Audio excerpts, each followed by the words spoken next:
In every city, there's a place that becomes more than just a building. It becomes a symbol of what's been lost and what's possible. In New York, that place is Penn Station. Once hailed as an architectural masterpiece and then later demolished in the name of progress, Penn Station has lived many lives. Today, it's again at the center of a high-stakes debate about who gets to shape the future of cities: developers, politicians, or the people who live there.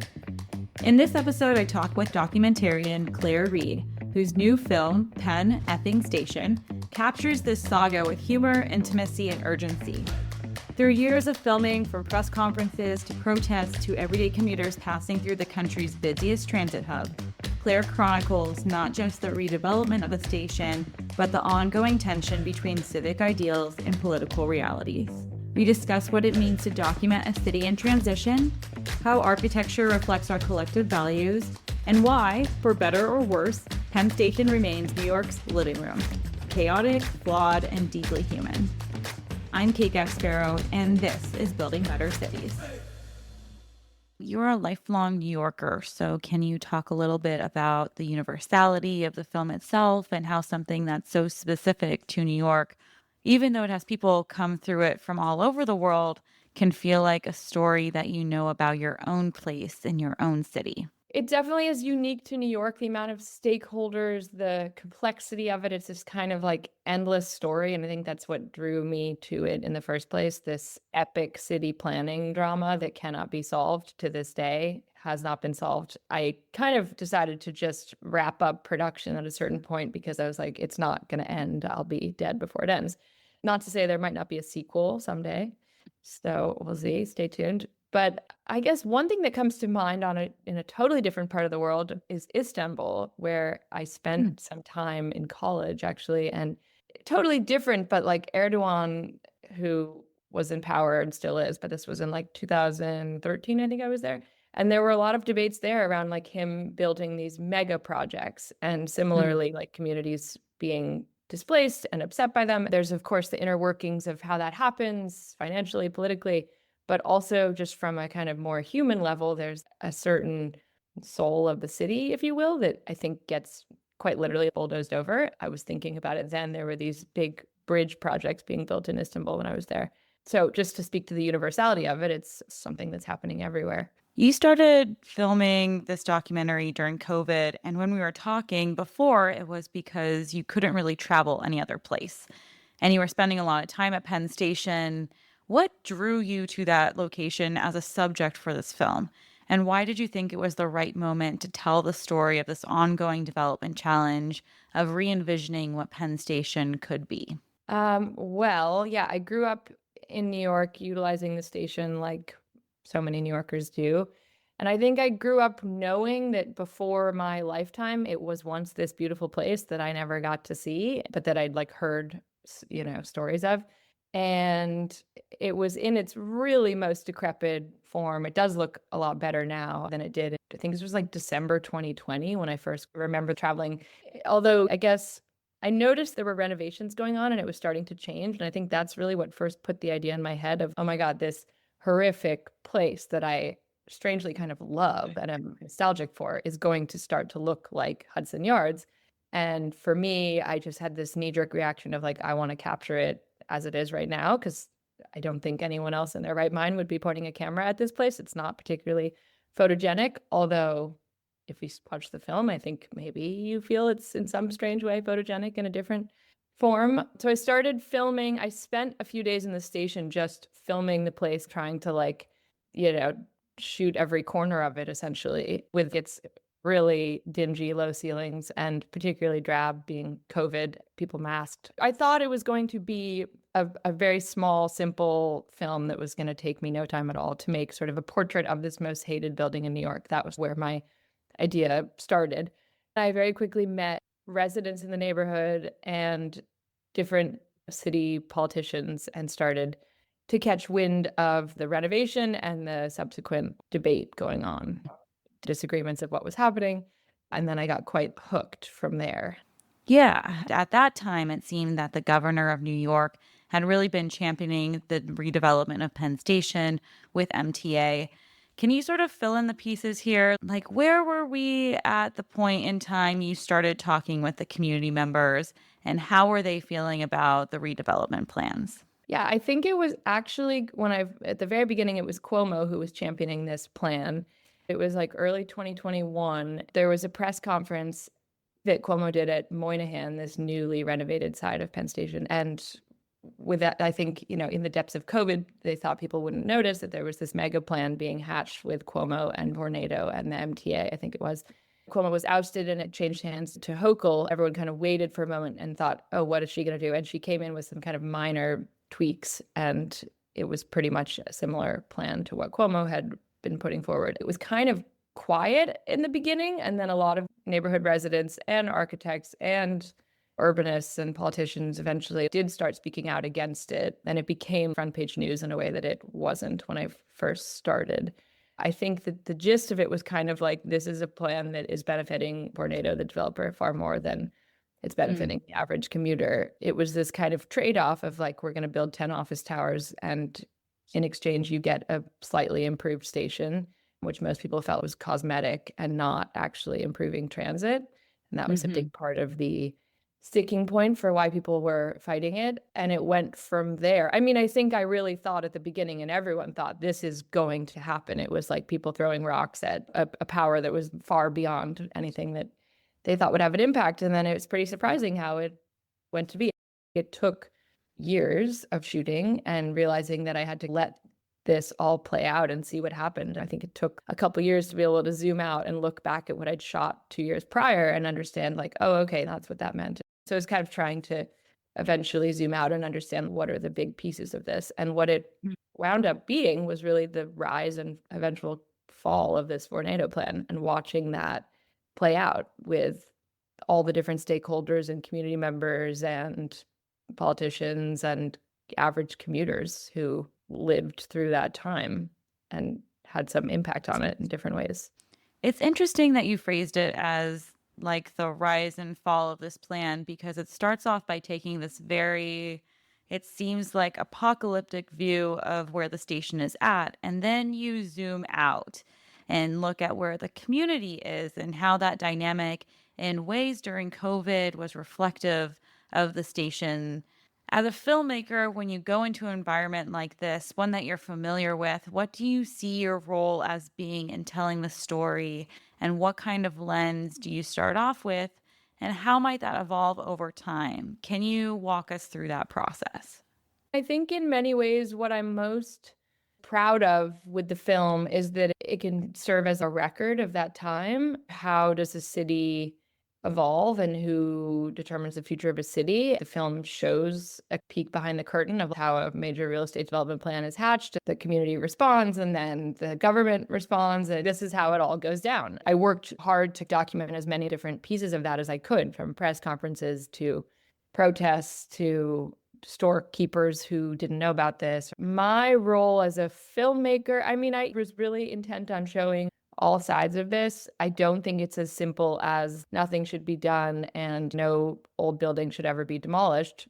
In some instances, maybe that's what has to happen, right? Like, you're talking about 600,000 commuters a day versus a smaller group of residents who might be displaced. It's not to say that that's never the right choice, but in this instance, most people that are in the film that I spoke to seem to agree that like it was not for the larger benefit of New York to build 10 office towers in Midtown in COVID. Eventually, everyone, Vornado even also, it seemed, started to agree for different reasons because they have not been built.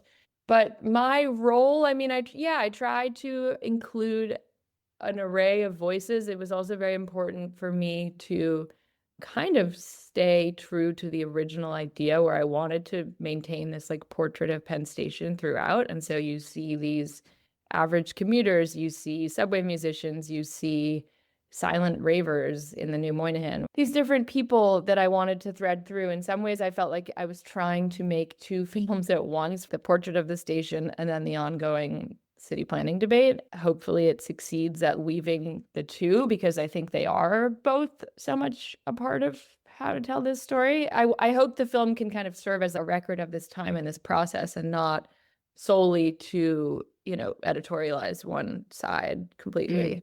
if that makes sense. Yeah, it does make sense. And you were very intentional in the voices that you decided to highlight during the film.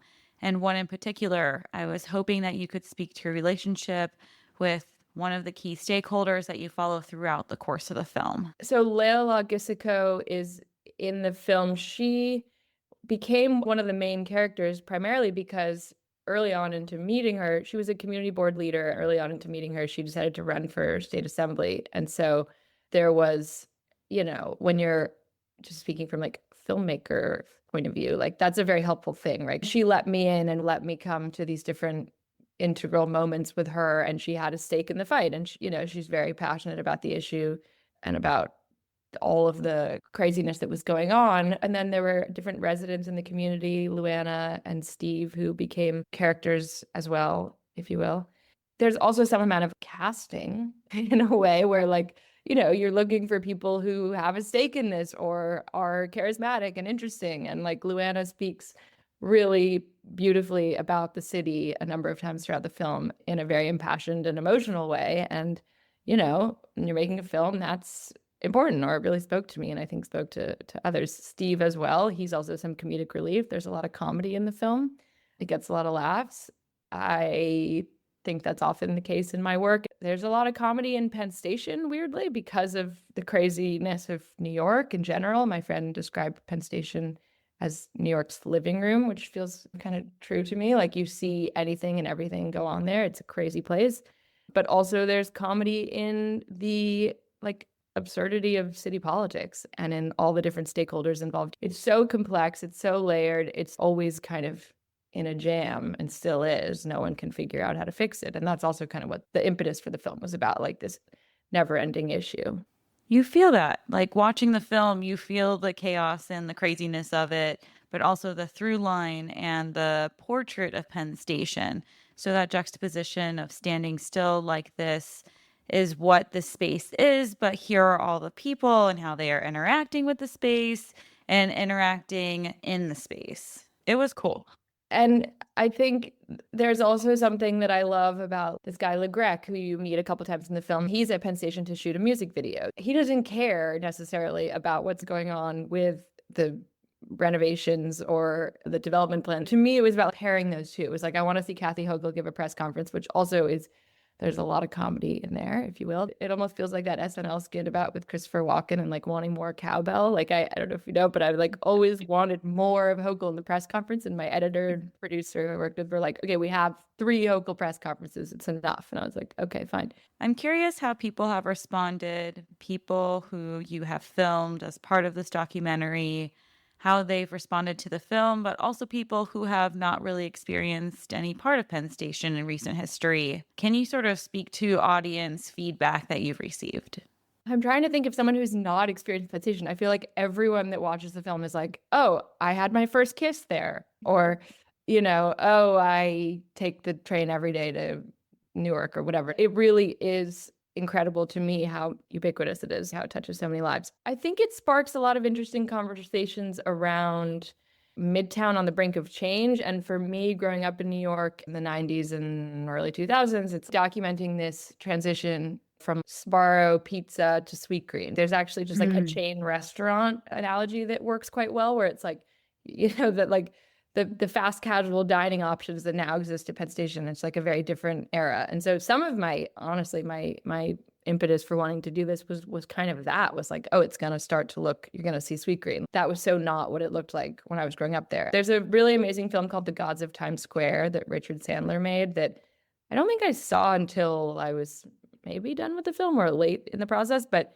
it really speaks to me, and it documents a lot of Times Square just right before Giuliani came in and like made it Disney, and the Disney store and all the other kind of urban renewal efforts into Times Square. Times Square is like another place that, it's kind of the step sibling of Penn Station. I don't know, it's this other Midtown like epicenter. And so that film does a really incredible job of showing a lot of religious zealots that are in Times Square. But then you see it start to change when Giuliani comes in and it becomes Disney-fied. In a way, Penn Station is becoming like Sweetgreenified or Dubai-ified or whatever you want to call it. And it's just a new era. I hope the film can capture that. There's a lot of change. There are a lot of different pieces here, and you've alluded to Hudson Yards as sort of being like a counterpart mega project in New York City. As somebody who follows these big developments, that has been a case study for quite some time. And being away from New York, I probably see it in a very different way than somebody who lives near it all the time or is interacting with it on a daily basis. So, what was the sort of shadow that Hudson Yards cast on Penn Station and how you perceive the development at the station?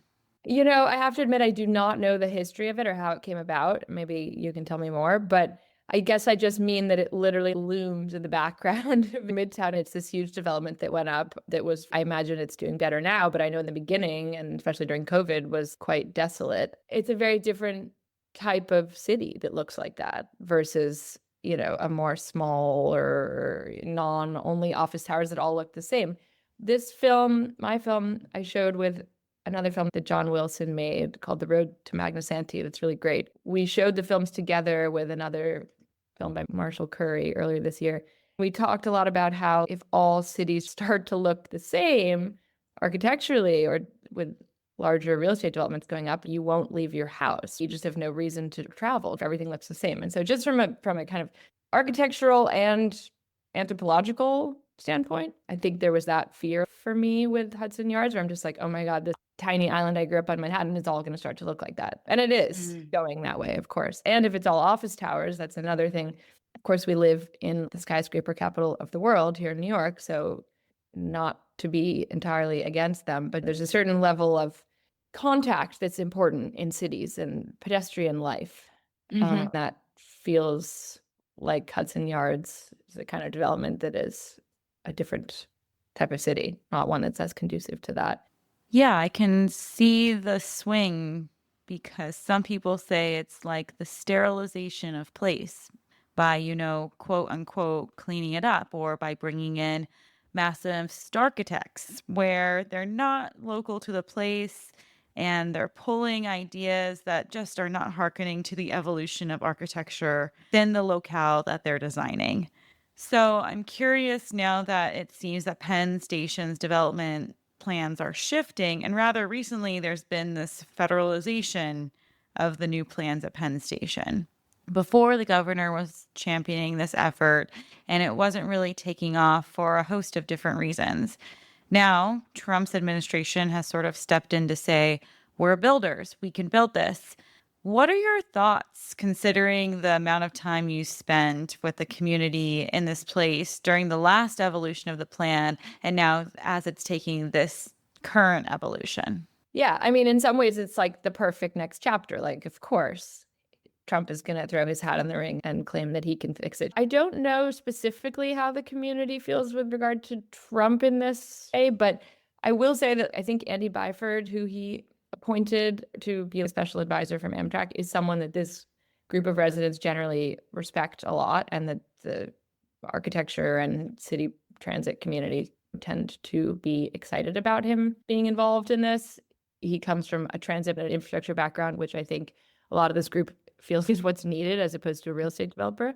Then there's this other strange part of the story architecturally where there's this Make America Beautiful Again thing going on. This Alexander Washburn plan, I think it's called the Grand Penn plan. So, that plan of Washburn existed previously, but now it seems like maybe it's being co-opted by the Trump administration to potentially be their choice of a plan for Penn Station. They still are going to put out a public call to architects and developers. So I imagine more plans will come. I saw this before. A couple of years ago, we had other plans after Vornado. There was an Italian firm called ASTM that presented a plan. That seemed to be the front runner for a while. Now this is a new evolution. So it keeps going. I'm not holding my breath, but we'll see. What's very central to the film, besides Penn Station itself, is the tension between the political components of the project and maybe even the financial, alongside the civic neighborhood components of the plan. What are some of the past clashes between the politicos and the neighbors that developers who are presenting plans or those who are reviewing plans should be aware of so that the best plan rises to the top? Well, I think that a lot of the Vornado plan was profit driven. And I was pretty surprised, so naively, to learn that politicians like Cuomo and Hochul were getting political donations from developers. I guess what was not lost on the community was that not only were their homes under threat, but there was not even a better transportation plan being offered. And I think that's what really, I hope, is understood in the film. And I think that's what Layla was running her platform on. And even Steve and Luana, who were residents, were trying to convey of like, this is not even, it's a land grab. You're not even improving the station. You're not adding track capacity, so who is it serving other than the developer? And there's this interesting thing in this country where actually I think the original 1960s building of Madison Square Garden in some ways was a precursor to a similar situation where the railroad company was broke in the 60s and sold their air rights to Madison Square Garden. And now a huge part of the conundrum that we're all still suffering the consequences of is that the Madison Square Garden sits on top of the train station. So the whole station is below ground and quite inhibited by that. I think in many ways, this new plan in 2021 proposing these 10 towers was a different version of the same thing. It was like, you're looking to a developer for a bailout, but what compromises are you making? Not to say that a developer can't be involved, and that's how this country works. A public-private partnership is how these things get done. I think even the community understands that, but there was a feeling of, wait a minute, we're looking at the details here and it's not adding up. In highlighting this clash and sort of neighborhood perspective around the project, did you find that you were taking a unique position, or there were other commentators at the same time who were raising the same issues about the lack of transit investment with the high-rise towers? And just wondering, since you're in New York, you work with a lot of other documentarians and those who critique public life. Did they see the same things in the Vornado plan? Like other filmmakers, or you mean other people in which? Yeah. I guess it's more of like somebody from the outside. If you're not reading local news, you only get the national headlines about these mega projects, which aren't focused on the local dynamics or neighborhood feedback on a project.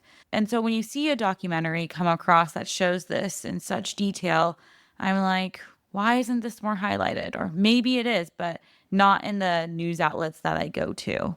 So the question is more like, did you find that your work stood alone and in contrast to what the national stories were about this project? I think when I started, I felt quite alone. Part of the reason the community wanted me there was because they were trying to drum up more noise, press, and publicity around this. In the beginning, it really did feel quiet, and I felt like I was alone. As it went on, it was on the front page of the Times and the New York Post weekly. So then it did not feel as much that way. But I think with the press conferences, I did capture like a unique window, and a camera does something different than a written piece in those moments. I wound up shooting a lot of it myself because I realized that there's a more intimate relationship with the subjects and a more candid reality that you can capture when it was just me and not a larger crew. And so I would go and kind of slip into a press conference or a protest or whatever else and capture more that way. I was alone, at least from a filmmaking perspective, I think, in this, which was fine with me. The national coverage did pick up a lot more as I continued and as this plan became more and more known and disliked. That's fair. Yeah, so a little about my own background. I wrote my dissertation on crowdfunding infrastructure projects as a way to signal to people who are outside a community if a project had local support. Wow. And so I take this lens of, if you're not on the ground and you don't understand the local dynamics, what can you look to understand if a project will be successful? Because it might all be glitz and glam at the beginning, but once you start going to community planning meetings, zoning hearings, you see the community start stepping up in ways that are more vocal, that can really slow down and increase pre-development costs for projects at the beginning. If you really understood the community dynamic, you could make concessions, design it in a different way that would reduce the amount of resistance you get as you're going through the development process. Mm-hmm. So that was just some of my thoughts. And watching the documentary is like how important it is to tell these stories and have somebody on the ground that builds that intimacy with the stakeholders to really understand the issues at play. That's interesting. Feigning concern to the community, but like in reality, the developers and the politicians are, I think, largely doing what they're doing. It's like in that late press conference towards the end of the film when Hochul, is saying like there's protesters screaming behind her and she's like, they're going to love it when they hear what's going, I think that's again where the absurdity comes into play for me, where I'm just like, I hope that they'll listen more, but I don't have all that much faith. There were these big tangible things happening. These guys are out in the streets screaming and yelling, but this stuff is going on, more real demolition happening in Midtown. Justin Davidson, writer for New York Magazine, says the only way to save the city is to destroy a big chunk of it, I think is kind of how people perceive this plan. At least the film, I think, seeks to hear from the residents, but also a whole range of voices, I think architects in this debate are, of course, integral, as are transit people, as are governors and state assemblymen, and the list goes on. Did you find that you were talking to squeaky wheels, or maybe there was a silent majority that felt a certain way about this plan, or maybe even a silent, apathetic majority that didn't feel any way about what was going on? It didn't feel very apathetic. It's kind of this amazing thing where you can go to the station and ask some random person on the street and they will have, more likely than not, really impassioned feelings about the station. I think that's part of why I wanted to make the film in the first place, to hear from these average commuters who are like, this place is an abomination. Everyone has such strong feelings about it. The different reasons for that, the squeaky wheels were certainly the people whose homes were under threat, understandably. But then there were also squeaky wheels who just felt passionate about improving New York City's transit. If this is going to be the opportunity where Penn gets another shot since MSG in the 1960s, they wanted to get it right this time and did not feel like this was the right way to do it. The past few years have shown that they were correct in that feeling. I think they say it's the busiest transit hub in the Western Hemisphere. You have Long Island Railroad, New Jersey Transit, Amtrak, and the subway. You just have people coming from multiple parts of the Northeast and really from everywhere. Yeah, it's busy and it's crammed, and Midtown is too, but also I guess there's its sibling over to the east side is Grand Central, and that's I think another reason why people have such strong feelings about Penn, is because it's the martyr. Grand Central is this spectacular place. Many say Grand Central was in some ways saved by Penn Station's demolition. It has a real presence in New York. And then you have Madison Square Garden in the center of it too, which for me as a filmmaker makes for really fun day to day, because you have people coming and going to basketball games or Harry Styles concerts or whatever it may be. There's a lot going on there. Well, you've done a good job showing the cross-section that comes through Penn Station. What are you hoping the audiences walk away from after watching Penn effing Station about Penn itself, but also more broadly about how cities manage redevelopment? I think there's a filmmaking hope, which is that there is some importance of documenting the evolution of cities, seeing that process from when I started filming in late 2020 till 2023. That's just a tiny couple of years in this larger chapter, in this larger story that has gone on for 100 years or whatever. So I guess there's a hope that is recognized and that we continue to capture cities as they evolve. And I guess also that just, urban development it has to be a collaborative effort. It can't just be profit driven.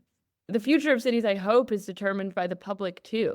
Something that feels so sacred to any city is public space. And that's something that Penn Station is privately owned, but it's an interesting mix of the two. Who determines the future of a city is something I think about a lot with this film.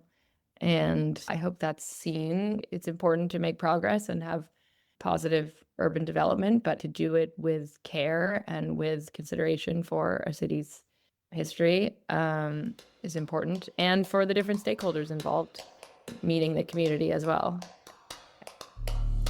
Thanks for tuning in to Building Better Cities. If you enjoyed today's conversation, be sure to hit subscribe so you never miss another episode. And if you could help spread the word by sharing with someone, it would mean so much to us.